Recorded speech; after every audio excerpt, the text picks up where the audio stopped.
Okay, welcome back to the Lexicata Getting Started video series.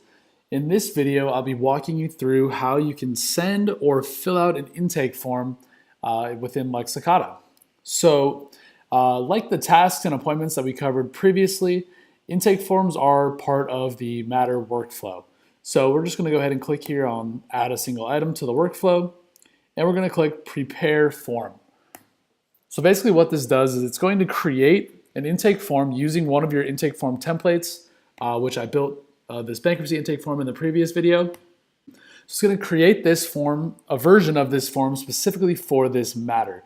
And that's important because basically the system needs to know which matter needs to be updated with fields when the form is submitted. So if you remember, we had custom fields linked to that intake form so that when the form gets filled out, it's going to update those custom fields for this particular matter and client.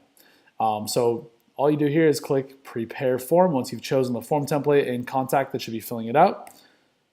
That'll create the form, and it basically creates a unique URL for that form. So this is where the form can be accessed online.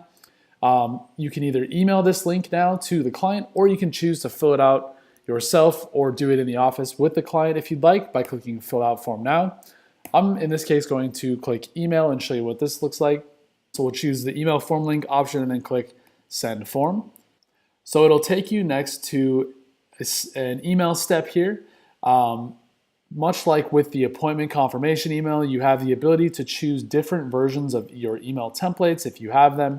In this case, I just have this single default email template, but it basically, you can edit it if you'd like, you can make any changes.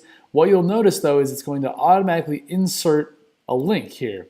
And this link is the same URL that we saw on the previous page where the client can click and access this form and fill it out online. So you're basically just going to email this link. Remember, this is a custom link that's specifically for this form in this matter, so you don't want to just send this out to anyone, but this particular link is assigned to this matter, so you can send it to this client, and when they fill it out, it will update in the system with those fields.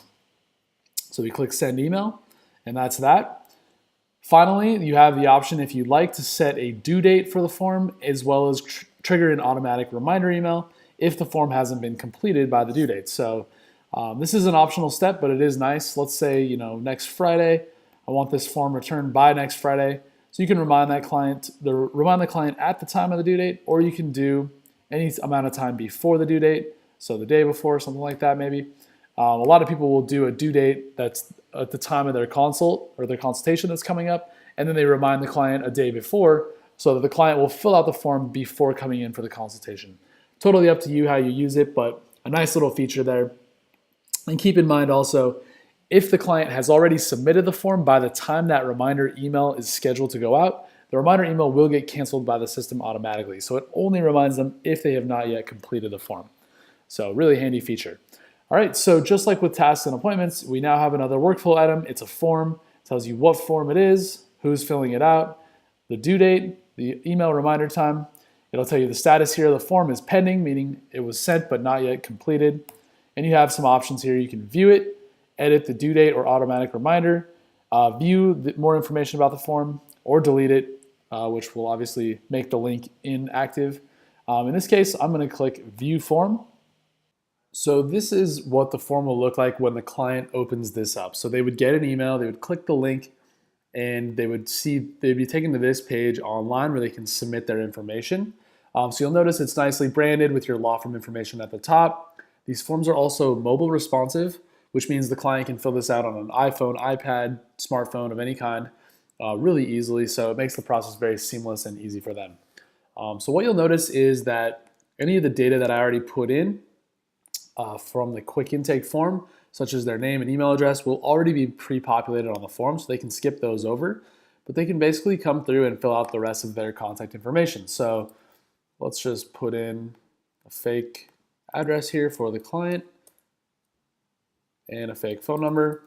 And now keep in mind, because these fields, these contact fields, link to the contact page in Lexicata, when I submit this, Tom Jamison's contact records are going to be updated with the information that is provided. So eliminating data entry for the law firm, you're basically having the client fill out the data for you.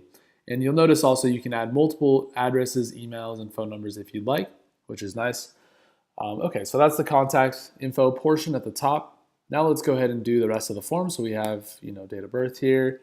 And remember, this one is linked to a custom field, I believe. So it should update when the form is submitted, should update the contact record with this custom field. Same with the social security number. So we'll just fill that out there. All right, and credit cards and mortgage. You'll notice here this one is the follow-up question. So if you select business, it's going to ask you for the name of your business. If you select personal, it does not ask you that follow-up question. So that's nice. It keeps the form more focused and tailored to the particular situation of the client. Okay, a couple more here.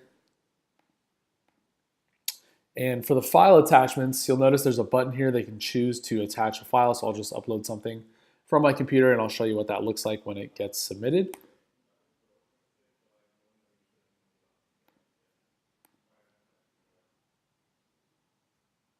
All right. And finally, one more question here with a follow-up. This time I'll fill out the follow-up. And remember, this one is also linked to a custom field that was the previous bankruptcy field. So just keep an eye out for that when we go back into Lexicata. So that's the process of filling out the form for the client. Really easy and streamlined.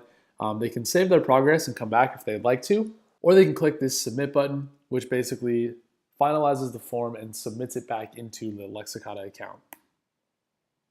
And it's basically just going to take the client to a nice little confirmation page.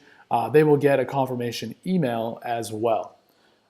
So very easy process for the client to fill out their forms. And now let's just go ahead and go back into Lexicata. And we'll go back into the matter here for the bankruptcy for Tom Jameson. And as you can see, the form now says submitted. So the status automatically updates when the form is submitted, so you know that it has been submitted. You can check it off to mark it as complete in your workflow. And in the options button now, you'll see you can view the submitted form. You can download a PDF copy, export it to a spreadsheet. You can do a lot of different things. But the things I want to show you here are basically the custom fields that got automatically added. So remember I said, yes, I had a previous bankruptcy. The previous bankruptcy custom field automatically got added to the matter with a value of yes. So the client basically did that data entry for me. Also here on the contact for Tom Jameson, his phone number and address are updated. And if we go view his contact page, you'll also see these custom fields for his birthday and his social security number are now added to his contact record. So it's a really, really nice process. You can basically offload a lot of the data entry for important information to your clients. And when they fill out their intake form, Lexicata will automatically be updated with the data they provide. So the last thing I'm going to show you here is going to be under the Files tab. I mentioned this in a previous video, but the Files tab basically is where all of these files will be stored. So for one, you'll see a submitted copy of the intake form here. You can download this as a PDF to your computer. You'll also see, though, the file attachment or form file attachment, which I uploaded to the form when I submitted it. So if you ask clients to attach files to their intake forms and they submit them, those will be saved automatically here under the Files tab. So as you can see, the forms can really streamline your process for intake, both by collecting files as well as getting data into the system. And it's also a really, really easy process for clients because they don't have to print or download any paperwork. They can just do it online, even from their smartphone, tablet, or computer. So that wraps up this video about how to send or fill out an intake form. In the next video, I'm going to be walking you through how to start building document templates which you can send out for e-signature. Thanks so much for watching, and I'll see you in the next video.